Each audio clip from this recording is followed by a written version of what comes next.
তো যিয়ে নহওক আয়োজক মণ্ডলীৰ অনুৰোধ মৰ্মে মই দুটামান কথা ক'ব বিচাৰিছো। ইতিমধ্যে আমাৰ মুখ্য অতিথি যিখিনি কথা আপোনালোকৰ আগত আগবঢ়ালে এই কথাখিনি খুবেই গুৰুত্বপূৰ্ণ। মই দেখিছো কোৰাণৰ কিছুমান আয়াতত আমি তৰ্জমা কৰিব লাগিব। তেখেতৰ কথাৰ কোৱাৰ আওতাত আৰু এজন স্কলাৰ, ভাৰতবৰ্ষৰ বহুত স্কলাৰ বহুত ধৰণৰ ইছলামিক কালচাৰৰ ওপৰত পৰ্যালোচনা কৰি আছে।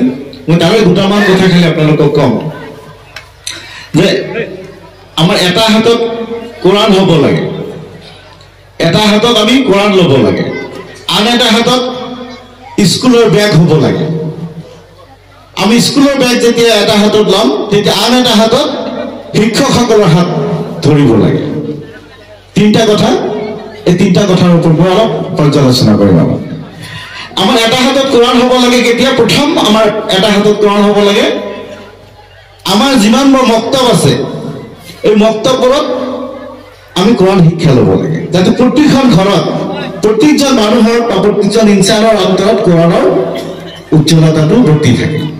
প্ৰত্যেকজন মানুহৰ কোৰাণত অন্তৰত যাতে কোৰাণ থাকে। আমি 7 বছৰ বয়সৰ ভিতৰত কোৰাণটো আমাৰ অন্তৰত অন্তৰ্ভুক্ত কৰি তাৰপিছত আমি কিতাপৰ যিটো আমাৰ বেগ, এটা হাতত কোৰাণ বুলি ক'লো, সেইটো আমি 7 বছৰ ভিতৰত আমি কোৰাণটো আয়ত্ত কৰি ল'ব লাগিব।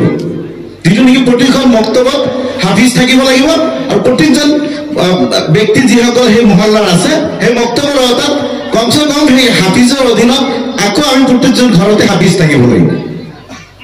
ইছলামিক ভাৱটো আমাৰ অন্তৰত সোমাই ল'ব লাগিব, ইছলামিক বাতাবৰণটো আমাৰ অন্তৰত সোমাই ল'ব লাগিব। তাৰপিছত আমি কিতাপৰ বেগ হাতত ৰাখিব লাগিব।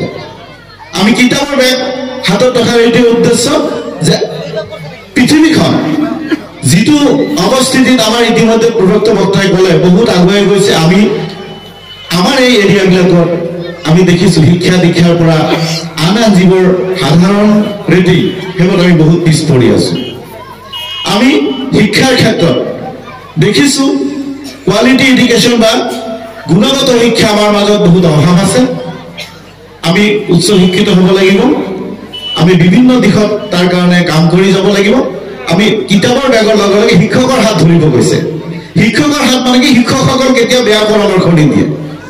সমাজখন যদি আগুৱাই লৈ যাব লগা হয় শিক্ষকসকলক আমি ৰোল মডেল হিচাপে লৈ আমি আগবাঢ়ি যাব লাগিব।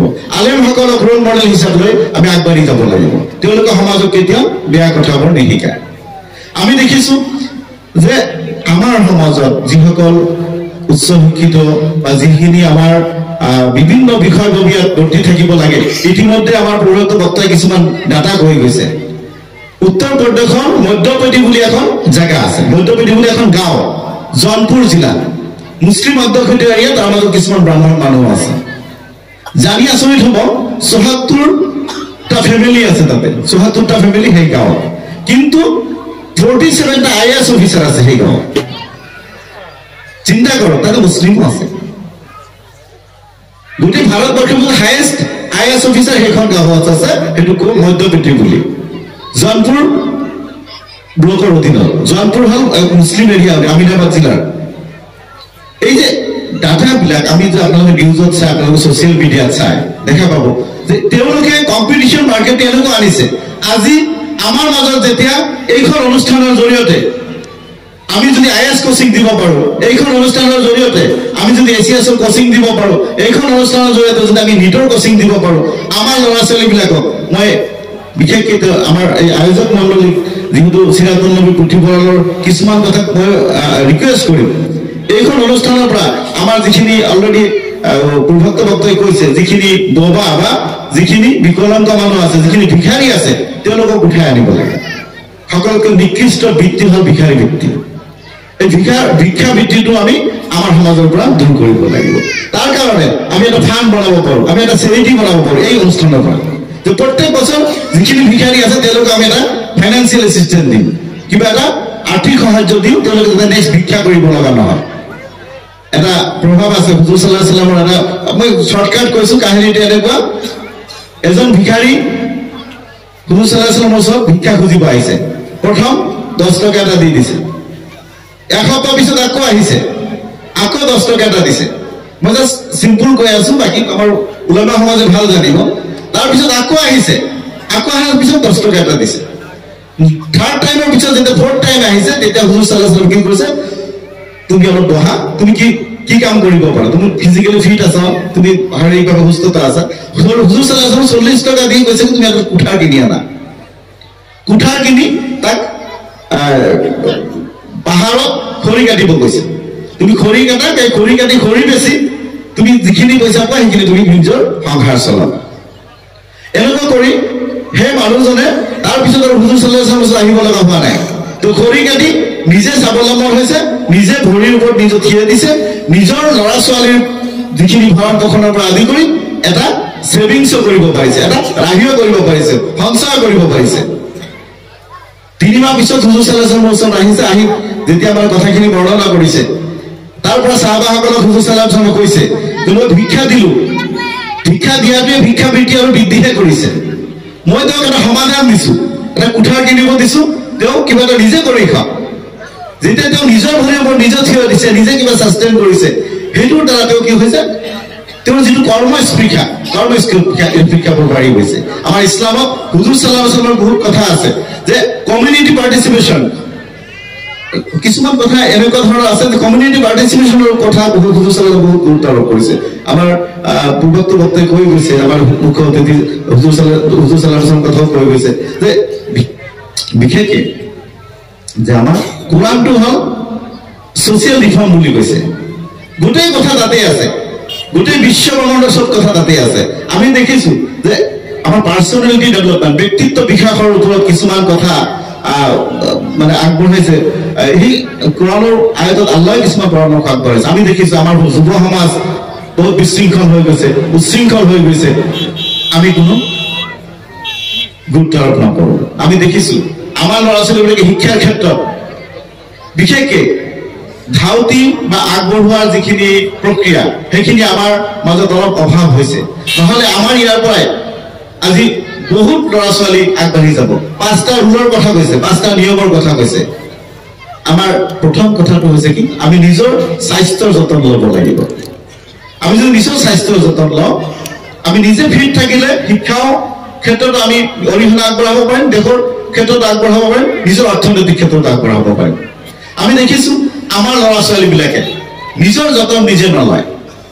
আজিকালি জানে আপোনালোকে শিখৰ, গুটকা বা কিবা কিবি আন যিখিনি মানে বজাৰত পোৱা যায়, এনেকুৱা ধৰণৰ আসক্ত বেছি হৈ আছে। সেইবোৰৰ পৰা আমি দূৰ হ'ব লাগিব। তাৰ কাৰণে আমি কি কৰিব লাগিব, কিছুমান ষ্ট্ৰেটেজি ল'ব লাগিব। আমাৰ ল'ৰা ছোৱালীবিলাকক আমাৰ মাক বাপেকে বেছিকে শিকাব লাগিব। আমি কি কৰো, আমি কেতিয়াবা ভিখাৰীজনক চালাম দিওঁ নেকি? কোনোবাই দিয়ে? খুব কম। আমি ডাঙৰ মানে দি অভ্যাসটো কৰাব লাগিব। আমি মাক বাপেকে ল'ৰা ছোৱালীক চালাম দিব লাগিব। আমি চালাম দি তেওঁলোকৰ অভ্যাসটো শিকাব লাগিব। আমি তেওঁলোকক যে কি বনাব খুজিছে আপোনাৰ ল'ৰা ছোৱালী, যে ডক্টৰ বনাব খুজিছে, ডক্টৰ এজন হোৱাৰ পিছত তেওঁ কেনেকুৱা ধৰণে ব্যৱহাৰ কৰিব, নিশ্চয় সেই সময়ত ইজ্জত দি ব্যৱহাৰ কৰিব। ল'ৰা ছোৱালীৰ লগত এই সৰু অৱস্থাতে মাক বাপেকে সেনেকুৱা ইজ্জত দি যেতিয়া কথা বতৰা পাতিব, আচাৰ ব্যৱহাৰ কৰিব, ল'ৰা ছোৱালী নিশ্চয় সেই ইজ্জত বা সেই বাতাবৰণতে ডাঙৰ হ'ব। তেওঁলোকক কি কৰা হ'ব, যে যেতিয়া এই পৰিৱেশত আপোনালোকে ডাঙৰ কৰিব, তেতিয়া দেখা পাব আমাৰ ল'ৰা ছোৱালীবিলাকক যিবোৰ কোৰআন হাদিছৰ যিবোৰ লিবাস আছে, সেই লিবাছত চলিব। আমি দেখিছো বৰ দুখ লাগে, মই কমিউনিটি ৰিফৰ্মৰ কথা কৈছো, কোৰআনত এই কথাবোৰ উল্লেখ আছে, কিন্তু আমাৰ সমাজত খুবেই ডাঙৰ এটা কথা দেখা পাওঁ কি, যে মেক্সিমাম ল'ৰা ছোৱালী অলপ ডাঙৰ হলে মাক বাপেকৰ কথা নাভাবে, মেক্সিমাম ছেপাৰেশ্যনৰ কথা ভাবে, ফেমিলি ছেপাৰেশ্যন, চিবলিং যিটো ছেপাৰেশ্যন হয়। যেতিয়া ছেপাৰেশ্যন হয় সেই দিনাখন মাক বাপেকৰ অন্তৰত কেনেকুৱা আঘাত জন্মে, অলপ অনুমান কৰেনে? ইছলামে কিন্তু এই ছেপাৰেশ্যন ৰুলটো ছাপোৰ্ট নকৰে। যিটো আমাৰ যৌথ পৰিয়াল, এই যৌথ পৰিয়াল বা কমিউনিটি পাৰ্টিচিপেণ্ট, ৰাজহুৱাভাৱে সমূহীয়াভাৱে যিবোৰ মানে কথা বতৰা, সেইবোৰ হুজুৰ সাল্লাল্লাহু আলাইহি ওয়াসাল্লামে ছাপোৰ্ট কৰিছে। আৰু আমি দেখিছো মেক্সিমাম আপোনালোকে চাওক, যদি আমাৰ মাক বাপেকৰ অসুখী হয়, আল্লাহে কৈছে মই অসুখী, মই সুখী নহয়। যদি মাক বাপেকে দুখ পাইছে, ময়ো দুখ পাইছো, ইমান ডাঙৰ কথা। এই যে আমি দেখিছো বিয়া বাৰু পতাৰ পিছত মেক্সিমাম কি হয়, ছেপাৰেট হৈ যায়। এইটো এটা কি হয়, আমি ইণ্ডিভিজুৱেল থিংকিংবোৰ কৰোঁ, ৰাজহুৱা থিংকিংবোৰ নকৰোঁ। আমি আমাৰ সমাজখনক আগবঢ়াই নিয়াৰ ক্ষেত্ৰত আজি কেৰালাই কি কৰিছে কেৰালাই অংগনবাদী চেণ্টাৰবোৰ গভৰ্ণমেণ্টে আমাৰ যিসকল বৃদ্ধ মা বাবা বা মানে যেনেকে দাদা দাদী তেওঁলোকক এপইণ্টমেণ্ট কৰিছে ল'ৰা ছোৱালীবিলাকে দাদা দাদীৰ ৰুমত থাকি যিবোৰ শিক্ষা গ্ৰহণ কৰে দাদা দাদীয়ে কেতিয়া ল'ৰা ছোৱালী নাতি নাতিনীক বেয়া শিক্ষা দিয়ে নেকি আমাৰ ইয়াত সেই প্ৰভাৱবোৰ কমি গৈছে এতিয়া কেৰালাৰ নিচিনা জেগাত কি কৰিছে অংগনবাদী মানে বয়সীয়াল মানে দাদা নাতিনবোৰ নিয়োগ কৰিছে ল'ৰা ছোৱালীবিলাকে তেওঁলোকৰ লগত খেলিব দিয়ে এঘণ্টা তেওঁলোকৰ লগত বিভিন্ন বাৰ্তালাপ কৰিব দিয়ে সাধু কথাৰ পৰা আৰম্ভ কৰি বিভিন্ন কথালৈকে আমি এতিয়া সেনেকুৱা ধৰণৰ যিবোৰ কালচাৰ নেকি আমাৰ ভৱিষ্যত প্ৰজন্মৰ কাৰণে কামত আহিব সেনেকুৱা ধৰণৰ কথাবোৰ আমি চিন্তা চৰ্চা কৰিব লাগিব আমি দেখিছোঁ যে আমাৰ মাজত বহুত ল'ৰা ছোৱালী টেলেণ্ট আছে কিন্তু আমি সহায় সহযোগিতা আগনবঢ়াওঁ তেওঁলোকক আগবঢ়াই নিদিওঁ আমি দেখিছোঁ যে আমাৰ মাজত এই ল'ৰা ছোৱালীবিলাকক দেখা পাওঁ যে ৰাতিপুৱা যদি এতিয়া আলবাৰ্ট আইনষ্টাইনে এটা কথা কৈছে যে আমি সোনকালে শুই সোনকালে উঠিলে তাৰ জীৱন সদায় উজ্জ্বল হৈ থাকে কিন্তু কোৰআন হাদিছত কি কৈছে হুজুৰ সাল্লাল্লাহু আলাইহি ওয়াসাল্লামে কি কৈছে সেই একে কথাই কৈছে সিক্স পেকৰ কথা কৈছে আমাৰ ল'ৰা ছোৱালীবিলাকে ৰাতিপুৱা উঠি চাব আজিকালি দেখা যায় গভৰ্ণমেণ্টে যিবোৰ ফিজিকেল ফিটনেছ পুলিচত আৰ্মিত আজিকালি আমাৰ ল'ৰা ছোৱালীবিলাকে চাকৰি নাপায় আমাৰ এৰিয়াবিলাকত কিন্তু বহুত ল'ৰা ছোৱালী পাব যদিহে ৰাতিপুৱা তেওঁলোকে অলপ দৌৰে যদি দৌৰাত অলপ পাকত হয় বা শাৰীৰিকভাৱে অলপ যদি তেওঁলোকে সক্ষম হয় তেতিয়া কিন্তু পাব তেওঁলোকে কি কৰে ৰাতিপুৱা আমি দৌৰা নেদেখোঁ বা ৰাতিপুৱা আমি প্ৰেক্টিছ কৰা নেদেখোঁ দেখা পাব ৰাতিলৈকে পাবজি গেম খেলি থাকিব ৰাতিলৈকে বিভিন্ন কাম পাবজি খেলক কিন্তু পাবজিৰ নিচিনা জ্ঞান উদ্ভাৱন কৰক আমাৰ এৰিয়াবিলাকত এনেকুৱা হ'ব লাগে যে আমি শিক্ষাৰ ক্ষেত্ৰত হওক আমি এনেকুৱা নাম কৰিব লাগে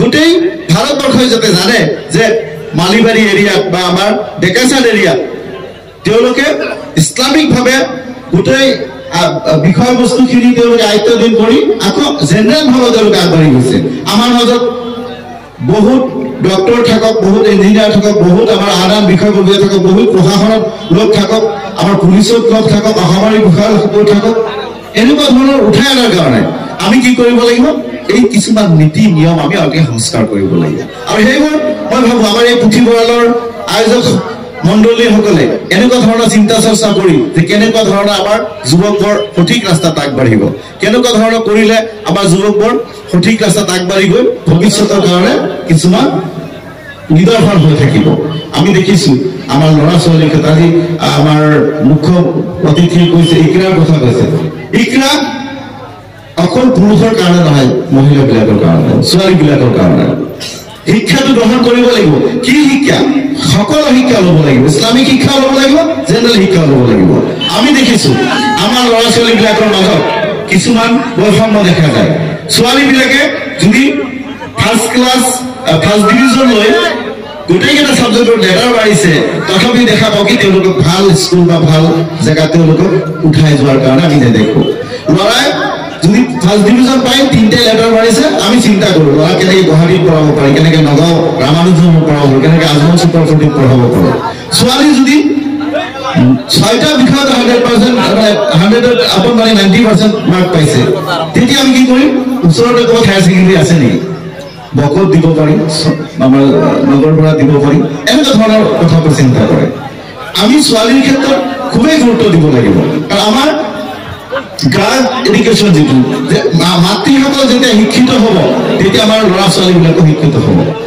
ল'ৰা ছোৱালীবিলাক শিক্ষিত হ'লে তেতিয়া আমাৰ ভৱিষ্যত প্ৰজন্ম কিন্তু আগবাঢ়ি যাব আমি ক'ব পাৰোঁ এনেকুৱা ধৰণৰ কিছুমান প্ৰভাৱ আছে যে প্ৰথম আমি পঢ়িব লাগিব পঢ়া শুনাৰ ক্ষেত্ৰত গুৰুত্ব দিব লাগিব যিমান আমাৰ সমাজৰ যিবোৰ সামাজিক ব্যাধি আছে সেই সামাজিক ব্যাধিবোৰ কিন্তু দূৰ কৰিব লাগিব এতিয়া আমাৰ সামাজিক ব্যাধিৰ ভিতৰত আমি দেখা পাওঁ আমি আমাৰ ল'ৰা ছোৱালীবিলাকৰ সাধাৰণতে কি হয় স্কুলত গ'লে সেই পৰিৱেশবোৰ নাই স্কুলৰ পৰিৱেশবোৰ কিন্তু আমি অলপ আগবঢ়াই লৈ যাব লাগিব আমি কোৰআন হাদিছ মতে কেনেকৈ চলিব লাগে আমি মাজে মাজে কিছুমান অঘটন শুনিব পাওঁ সেইবোৰ আমি দূৰ কৰিব লাগিব মাতৃসকল সদায় সজাগ হ'ব লাগিব what is good touch what is bad touch যে বেয়া স্পৰ্শ কি ভাল স্পৰ্শ কি সেইবোৰ আমাৰ ল'ৰা ছোৱালীবিলাকক আমি শিক্ষা দিব লাগিব আমি এনেকুৱা ধৰণৰ কথা আগবাঢ়িলেহে আমাৰ ল'ৰা ছোৱালীবিলাক অলপ আগবাঢ়ি যাব যিয়ে নহওক ইয়াত বহুত কথা ক'ব লগা আছে আমাৰ